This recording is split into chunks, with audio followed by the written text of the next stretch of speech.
It's one of the most shocking moments in the Rise of Skywalker. As Kylo Ren senses his mother's death through the Force, he drops his lightsaber, only for Rey to pick it up and stab him savagely in the chest.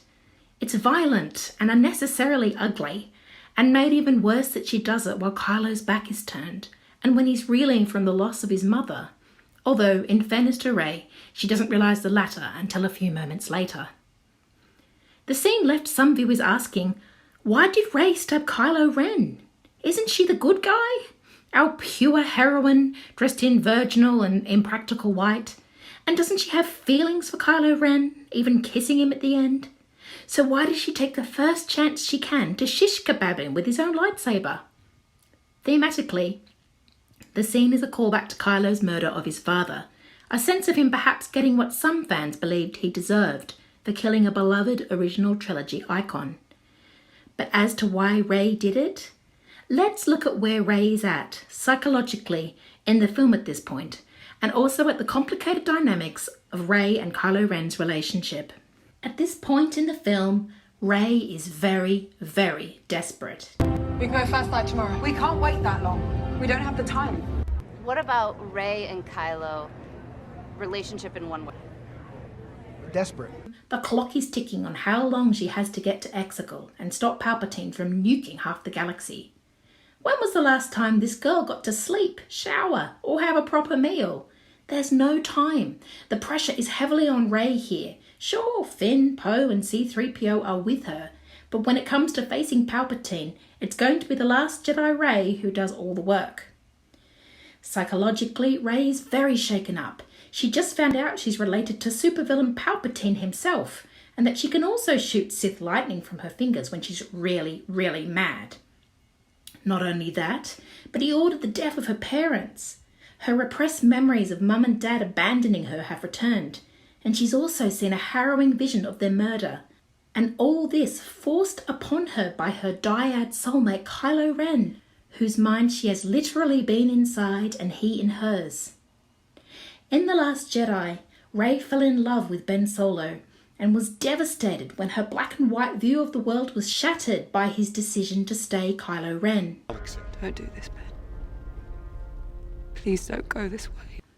In their forced connections in The Rise of Skywalker, Rey has her shields up and is increasingly hostile towards him, walling up any feelings that remain. It doesn't help that Kylo Ren really is the only one who truly knows Rey and loves her, for her dark side and all, and that there's a part of Rey that no doubt just wants to give in and join him. By the time they meet in the ruined Death Star throne room, all of this is at fever pitch. Rey has also just confronted the literal dark side version of herself, who is as bad as every mean girl you ever went to high school with.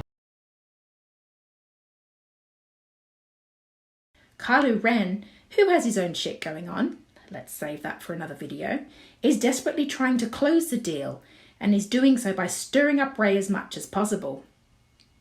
When he destroys the Wayfinder and the fight finally breaks out, it's like a dam collapsing. Rey loses herself in the fight with Kylo to the point of violently force-pushing her own best friend away when he tries to intervene. Amidst some of the most visually stunning fight choreography of the whole saga, she begins to lose to him. At this point, Rey believes he's going to kill her, or at least seriously maim her. Kylo is also driven by desperation of the dark side and the simple desire to win. So when he freezes and drops his lightsaber, Rey isn't attuned to the Force or aware of what's happening. Her Palpatine instincts are screaming at her to kill or be killed. And so she does, only to realize seconds later that her mentor and her foe's mother has just died.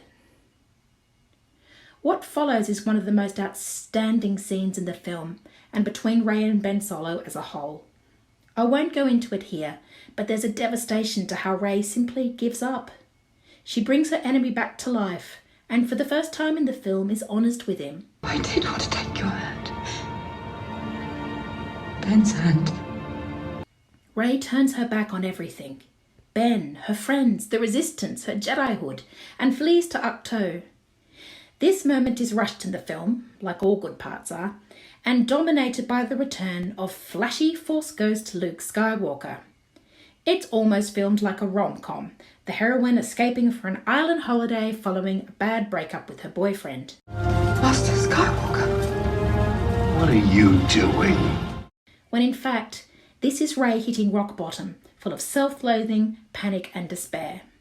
Bring on the final act and resolution for Rey and Ben Solo, albeit briefly. Why do you think Rey stabbed Kylo Ren? Do you have another theory to share in the comments? This is LouellaWilla, the Xennial Star Wars girl. Thank you for watching.